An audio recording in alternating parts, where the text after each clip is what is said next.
If you want to have a consistent backhand, you got to make sure that you're preparing properly.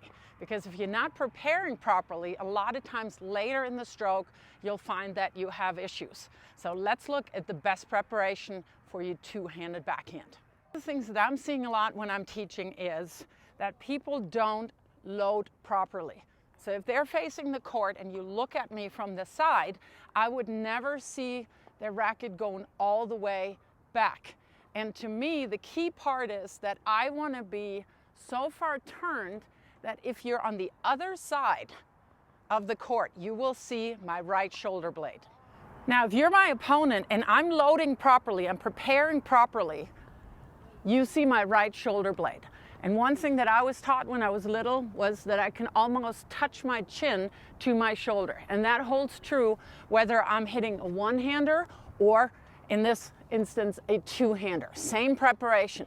Now, and what that does is that my entire body turns. You see that I haven't stepped yet, but immediately when I'm turning here, it makes it a lot easier for me to drop down a little lower.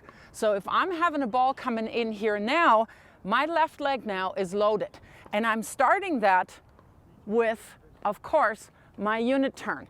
And if you just focus on your upper body here, on your shoulder, getting your chin over your shoulder, you pretty much automatically have your entire body follow.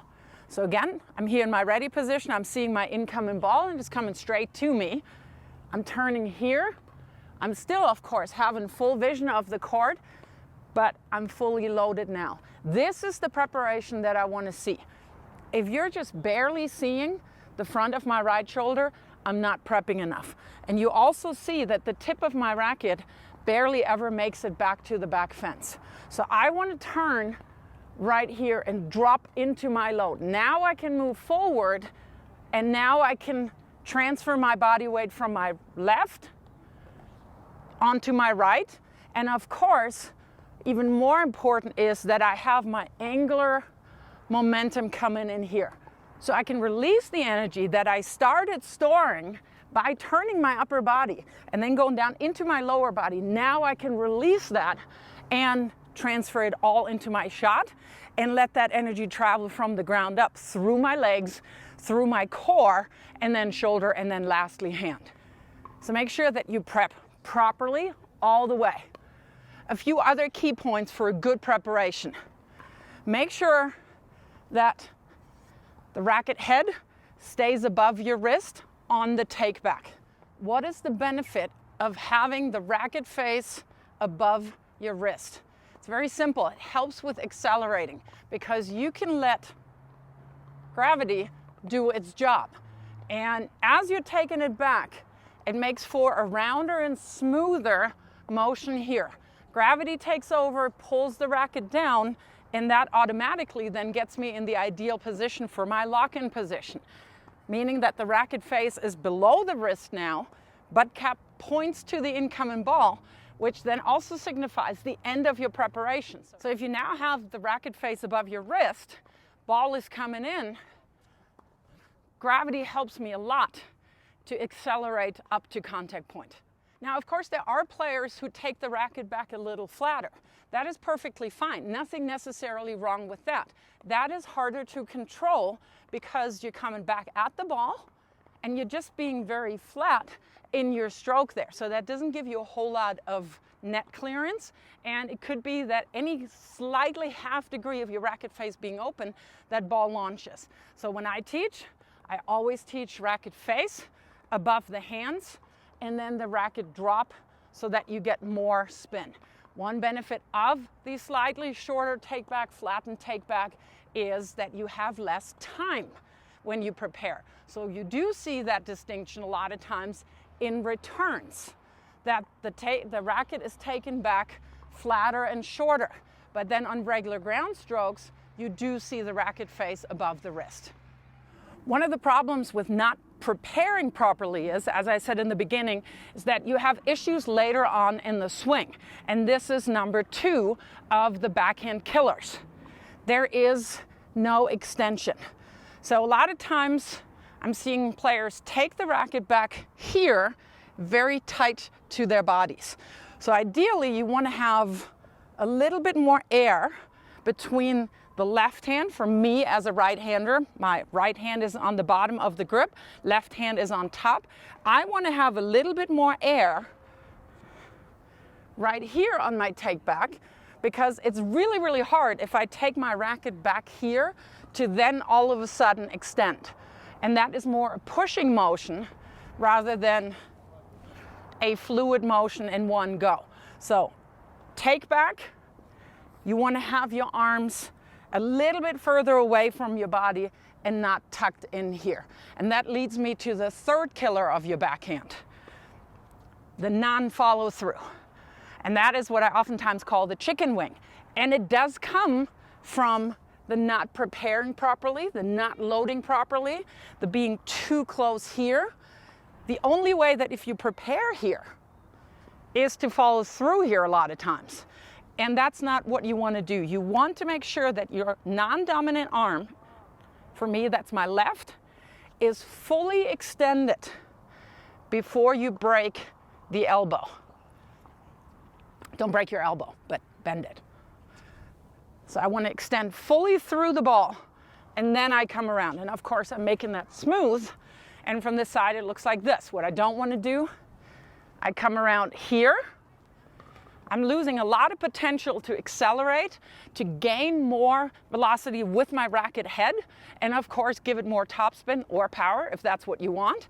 So I want to be sure that I'm extending through the ball here, and then I come over my right shoulder. So how do I fix these three killers of the backhand? Number one, I would tape myself. Just in the preparation, turn. Just put the camera head on, just like I'm doing now, and just shadow swing. And see if you have all the components in place. So does my right shoulder, for me as a right-hander, does that face the camera? Does my right hip face the camera? Am I dropping a little lower? So you can easily tape that and see that yourself. You don't have to spend any money for a stroke analysis on that one. For killer 2 and 3, for the proper take back, not having the chicken wings or the T-Rex arms, and then also the follow through,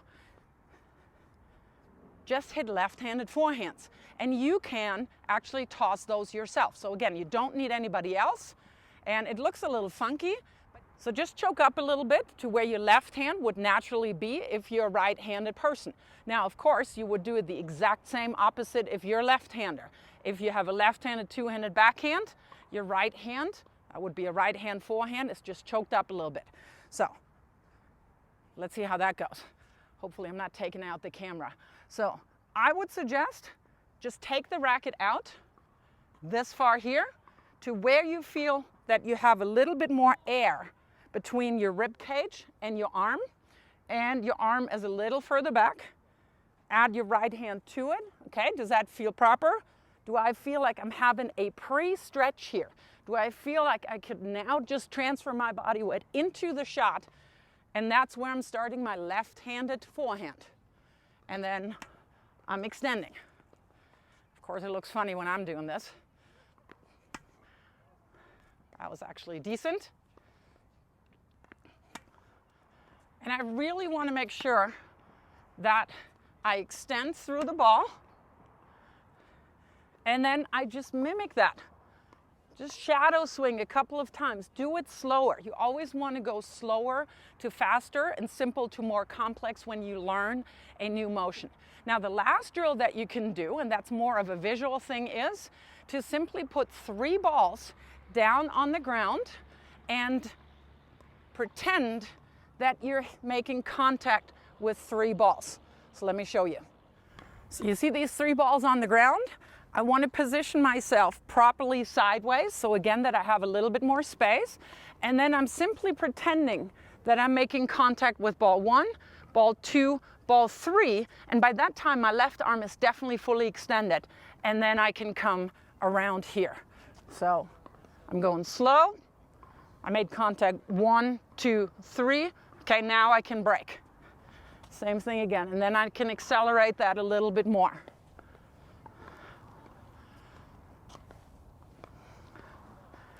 So you can simply do those drills whenever you want. I would suggest that you actually do them as a warm-up for your real hitting session, because that way you got your brain primed to what you actually wanted to do. Another killer of your backhand of any stroke is that you don't have the proper contact point in terms of height. So ideally I want to keep the ball between my shoulder and my hip. So if it's a shorter ball, I have to get up to the ball, and of course I got to use my legs to get up to the ball and under the ball so that I can still keep it above my hip. Now, if it's just about hip high, that's okay, but ideally it's between shoulder, up here, and hip. I definitely don't want to hit anything above my shoulder. Now, for the higher, deeper balls, there's two options. Either you drop back and let that ball drop back into your strike zone, still catch it right about shoulder height, or you move up to it and take it on the rise and never let it rise above your shoulder. To my mind, that's a little bit more advanced because it's a riskier shot. The pace of the ball right off the bounce is faster than when it has already come over apex. So you got to work on both of those, but again, hip and shoulder is where the magic happens.